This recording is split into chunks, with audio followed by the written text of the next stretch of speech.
संत तुकाराम महाराज या महाराष्ट्राच्या भूमीत 17व्या शतकामध्ये सामाजिक व वैचारिक प्रबोधनाची मुहूर्तमेढ रोवणारे एक महान लोकसंत। नामदेवे रचिला पाया तुका झालाशी कळस।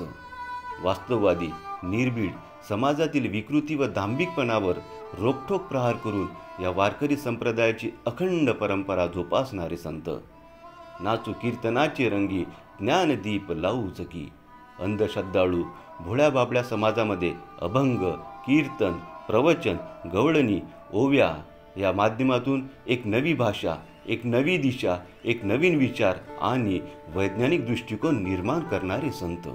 जे का रंजले गांजले त्यासी मने जो आपुले, तोची साधू ओळखावा देव तिथेच जाणावा। लोकांची सेवा, कर्जदार शेतकऱ्यांचे कर्ज माफ करून सावकारीच्या पाशातून मुक्त करणारे एकमेव संत। संत तुकारामाची भाव कविता म्हणजे अभंग। हे अभंग महाराष्ट्राच्या परंपरेचे द्योतक आहे।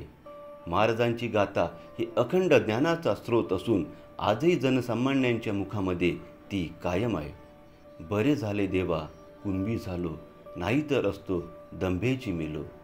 या महाराजांचे मौलिक कार्य, विचार, समाज प्रबोधन आजही समाजाला मार्गदर्शक ठरलेले आहे आणि पुढेही राहणार। या अनुषंगाने खरे कुणबी समाज विठ्ठल मंदिर वार्ड चंद्रपूरद्वारे जगद्गुरू संत तुकाराम महाराज जयंती निमित्त समाज प्रबोधन कार्यक्रम दिनांक 2 फेब्रुवारी 2025ला हिवरपुरी हनुमान मंदिर विठोबा खिडकीच्या मागे सायंकाळी 4 वाजता आयोजित करण्यात आला आहे। यामध्ये प्रमुख वक्ते म्हणून महाराष्ट्राचे प्रबोधनकार प्रसिद्ध वक्ते डॉक्टर समीर कदम उपस्थित राहणार आहे। तरी या सदर कार्यक्रमासाठी आपण सर्व समाज बांधव निमंत्रित आहात ही विनंती।